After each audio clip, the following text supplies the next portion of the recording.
Wolf Creek is a very tricky film to look at. And it's a film that really seems to split the camp on people's opinions of it. There's some people who think it's a complete ballfest, it's the worst thing ever made, that nothing happens in it, and even when things start to happen, it's still not interesting. There's others who feel the film glorifies the torture of its main female stars.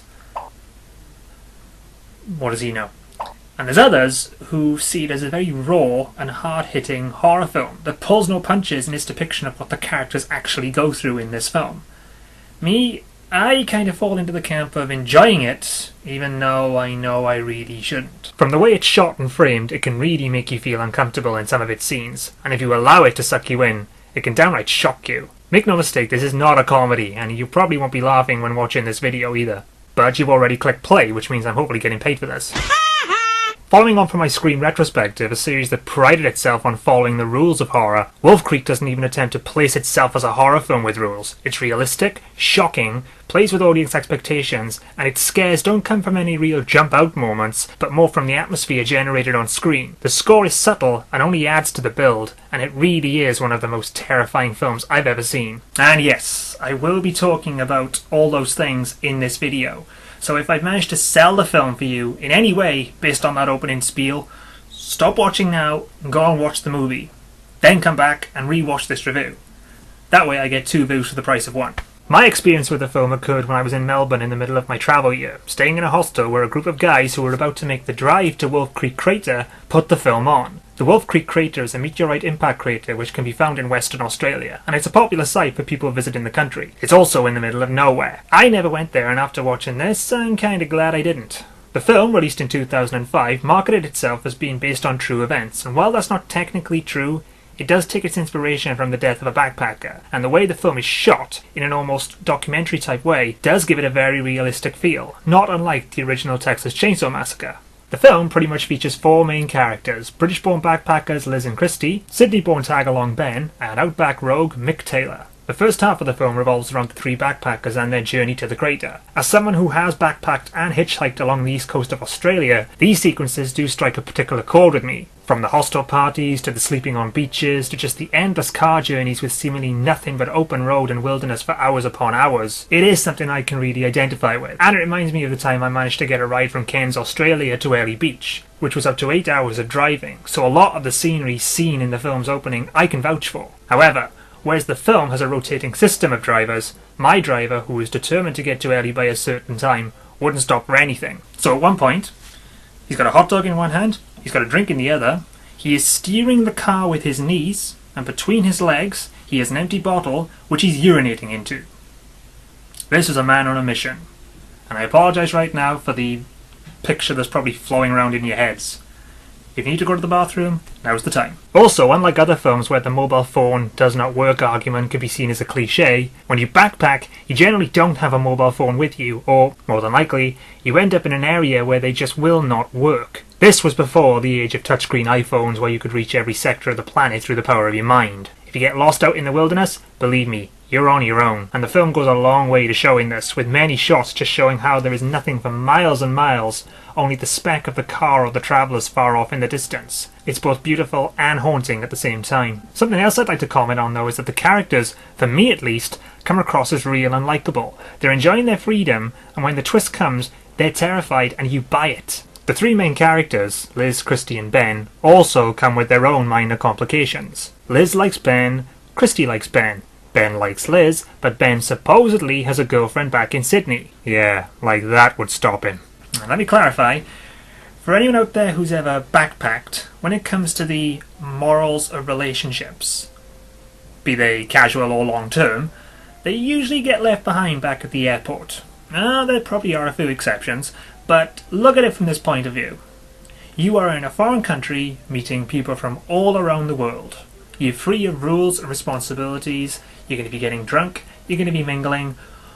What else do you think you're going to be doing? But unlike other films, these complications, if you could call them that, are handled in a normal and completely believable way. Admittedly, this was a subplot that was explored more fully in the director's cut, but it was taken out because it complicated matters unnecessarily, and I think the film is better for it. I'll jump into the movie at this point, as it's here that things really start to happen. While on the road, Liz pulls into Emu Creek for a fuel and bathroom stop, where Ben makes a vlog and gets some admiration from the local talent. Well, it certainly looks that way. Graham, nice to meet you, Graham. I'm Ben. This one too? Yeah, mate. While Liz freshens up, Christy basically writes off any potential lovers triangle subplot by telling Ben to go for it with Liz. Don't go dicking her around, alright? Because she's totally brilliant. If you hurt her, I'm going to have to kill you. Right, from the start, I gotta say how refreshing it is to see this in any sort of movie. If this were a romantic comedy, Liz would appear, see them talking, and never talk to Ben again, thinking he doesn't like her, which would lead to a number of hilarious antics where they would both avoid talking to each other due to this misunderstanding until the end of the movie, where true love would conquer all and they'd end up together with Christy possibly finding love with a local Aussie hunk. Yeah. That isn't this movie. Inside the bar, the locals swoon over the girls before getting confrontational with Ben in a mission to discover who the alpha male really is. Me and me mates are going to see if your girlfriends would be interested in a little bit of a gangbang. You know when some random dick makes a comment that you know isn't funny, but his friends still laugh just because they're his friends? That's this scene. The trio leave and continue their drive to the crater and begin their 3-hour hike up to see it. When they arrive, they take a few hours to relax, shield from the rain, possibly get stoned, and Liz and Ben acknowledge their feelings for each other, and eventually make the trek back to the car. Only now, the car won't start and all their watches seem to have stopped. With the car immobile, Ben does what any man would do when a car stops working. He pops the hood and starts touching things. Seriously, we all do it. Something I've always liked here is that the film seems to be flirting with its intended genre. Earlier in the film, Ben talks about possible alien sightings, and now, at the crater, the car and watches have all stopped running, making you think that something supernatural might occur. It's a nice build, and it shows that something just isn't quite right. With no other option, the trio settle down for the night in the car, but incoming lights get them outside where they meet a seemingly innocent truck driver called Mick Taylor. What the bloody hell are you mob doing out here? To save you from any shocking twists, I'll say it now. This guy is fucking scary. Where you from, mate? Sydney. Poof, the capital of Australia. Mick informs them that he's heading south and offers to repair the broken car part by towing them to his camp a little down the road. Faced with the option of a replacement part or staying still and hoping someone else drives by, they allow Mick to tow them. The journey lasts a lot longer than expected as Mick leads them further into nowhere, only now they have no idea where they actually are. Arriving at Mick's camp, he gives them some water to allow them to freshen up. Nothing like rainwater from the top end. And we get a little of his backstory, all actually foreshadowing events that will follow later in the film. What'd you do there? Head shooter. And through a seemingly innocent remark, we see the friendly mask start to slip. Saying cool stuff like, that's not a knife. This is a knife. Seriously, that look still creeps the hell out of me, and it's made even worse given how long he just sits there and holds it. What do you actually do? I can tell you, but then I'd have to kill you. And after that uncomfortable scene, Mick eventually begins work on replacing the broken car part for them. Before long, the trio all fall asleep, with Liz awakening the next evening, bound and gagged in the nearby office trailer. It's at this point that the film switches entirely to Liz's point of view, and we see pretty much everything through her eyes. Managing to free herself, she discovers the car Mick had been working on has been completely gutted, and Ben and Christy are gone. The next sequence really does make me feel uncomfortable, so it's not something I'll be spending too much time on. Liz follows Christy's screams and spies her tied and gagged being tortured by Mick. This is without doubt one of the most uncomfortable scenes I can remember watching, and even now it still turns my stomach. We see the whole thing from Liz's point of view, and it makes the whole thing very uncomfortable as Mick takes enjoyment out of Christy's pleas. Thinking fast, Liz sets fire to the car and engine, which draws Mick outside, allowing her to sneak in and try and comfort an almost hysterical Christy. Mick returns moments later, but before he can follow through on his torture threat, Liz pulls a gun on him. Watching this scene in the hostel, both in Melbourne and when I was in Wellington in New Zealand, you just got the impression that the whole room was holding their breath. Liz tries to finish Mick off, but in a moment I find very human, she can't fire off the gun and just hits him with it.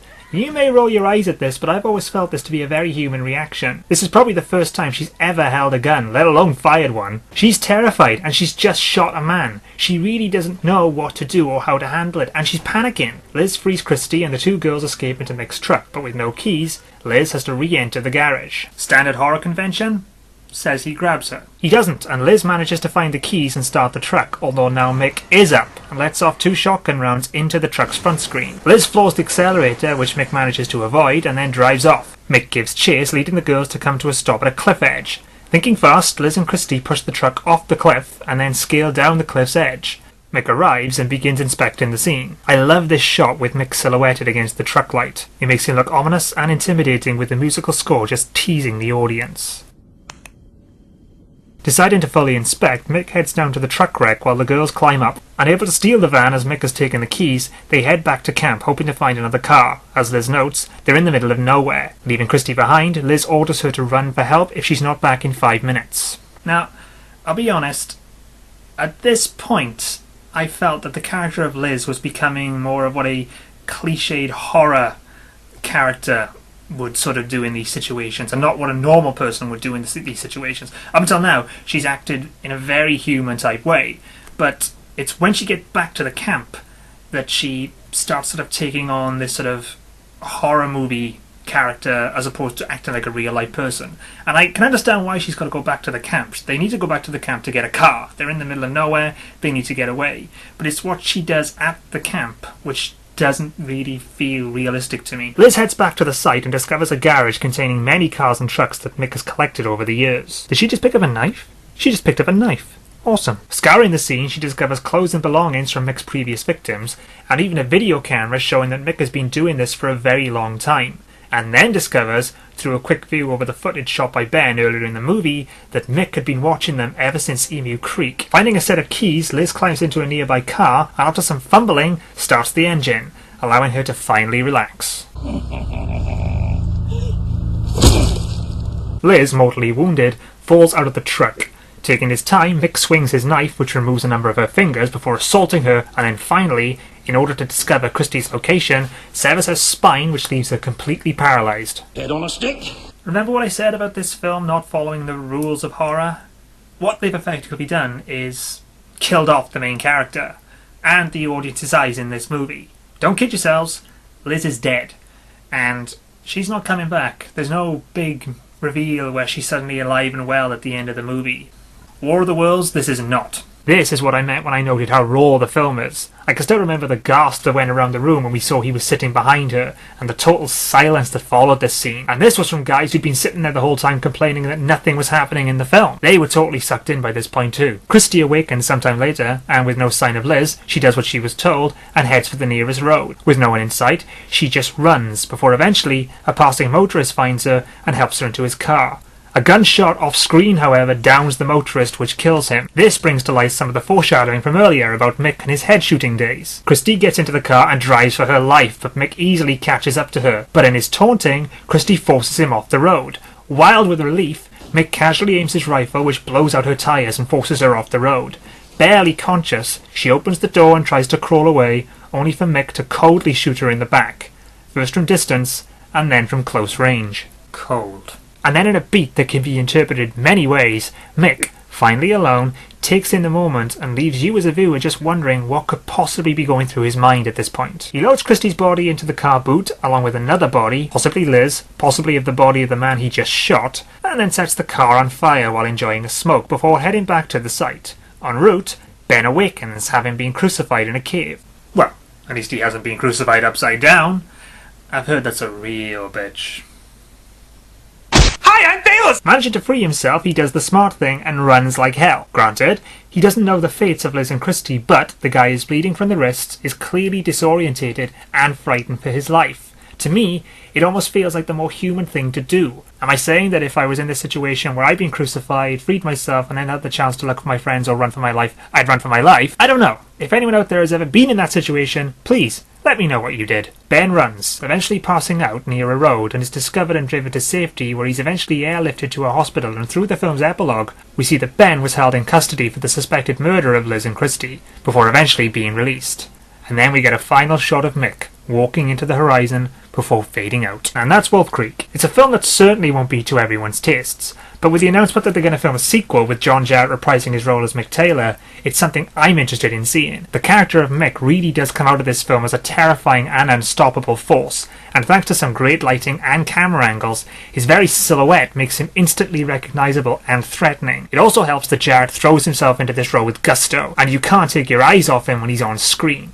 If the film had received a more worldwide class of recognition, I could easily see the character of Mick being mentioned in the same breath as Michael Myers or even the most recent horror icon Jigsaw. You can disagree with me if you want to, but I think his performance is just that good. And he is 100 times more scarier than Jigsaw ever was. And this is coming from someone who adores the Saw films. I saw every single Saw film in the cinema, and last year at Halloween, I went as Billy. I also like how the film slowly cuts off its characters from civilization. It starts with them in friendly surroundings and having a great time, and as they journey, they move away from the company of backpackers and people their own age and end up in rogue outback locations, where they really aren't safe, until eventually they're completely alone and cut off. It's slowly handled, and for some people, it could be too slow. But when they're fighting for their lives, you do think back to those images from the beginning of the film when they're surrounded by friends and having a good time. Would I recommend it? Absolutely. With some recommendations. Watch it with the lights off. Watch it with no distractions. And more importantly, don't watch it in a hostel in Australia just before you're about to take a drive to the crater itself.